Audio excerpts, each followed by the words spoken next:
Watching your grandchild suffer because the parents are unfit, whether it's due to drugs, addiction, or incarceration, is a nightmare. But do you have the legal power to step in? Well, in California, courts do allow grandparents to seek guardianship of their grandchildren, but the bar is set extremely high. You can also request visitation if a guardianship is not what you're looking for, but those are two entirely different things. In this video, we're going to specifically be exploring a grandparent's ability to seek guardianship of a child. Specifically, I want to address the difference between the guardianship and a grandparent visitation, grounds for guardianship in California, the legal process for filing for temporary or even permanent guardianship of a child, and whether the parents can get the guardianship to be terminated and get the children back.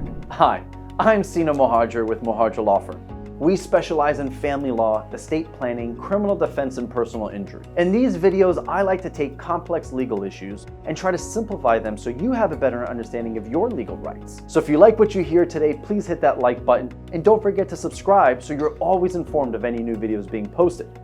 And without further ado, I welcome you to our series called A Walk in the Park.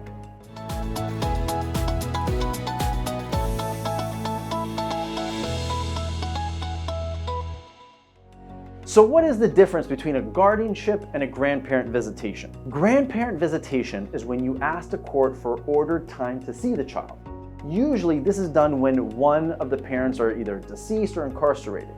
It's more difficult to get when both parents are together and are deemed fit parents. Now, a guardianship is asking the court to give you both legal and physical custody of the child because the parents cannot care for them. The biggest difference between the two is visitation is about maintaining the bond between the grandparent and grandchild, while guardianship, on the other hand, is about safety and survival. So what are the grounds for guardianship in California? You must prove that leaving the child with the parents is detrimental to the child's safety or well-being. Some common grounds are substance abuse, domestic violence in the home, incarceration, or even abandonment. It's not enough to prove you have a better home or more money.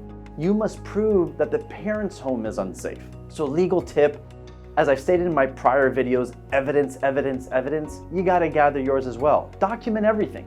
Police reports, school records of absences, and medical neglect are critical pieces of evidence. So what is the legal process in filing for a temporary or even a permanent guardianship? Well, first, you need to file a petition for appointment of guardian. This is how you start the case. If the child is in immediate danger, however, there are emergency orders you can request. We would file for temporary guardianship to get them out of the home instantly. This is also known as an ex parte application. Next, a court investigator will interview you, the child, and the parents to recommend to the court if guardianship is necessary or not. Let's say you prevail and was able to get your guardianship and protect those kids from the parents. Are you done? Can the parents petition to get them back?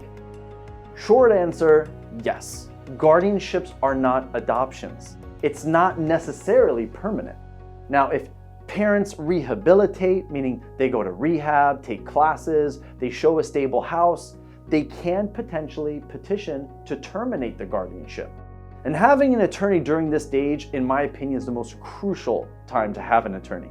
We can help ensure that the child is not just returned until the parents have actually proven safety, not just given the court empty promises. Now, adoption is a separate step that terminates parental rights forever.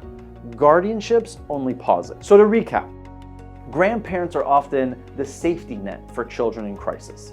Obtaining guardianship allows you to enroll them in school, make medical decisions, and provide a stable home. If you find yourself in a similar situation and need to speak to a seasoned family law attorney, I welcome you to call our office and schedule a consultation. I would be happy to sit with you one-on-one and explore what options are best for you. And as I stated in the beginning of this video, if the contents you heard today were helpful to you, please hit that like button and don't forget to subscribe so you're always informed of any new videos being posted.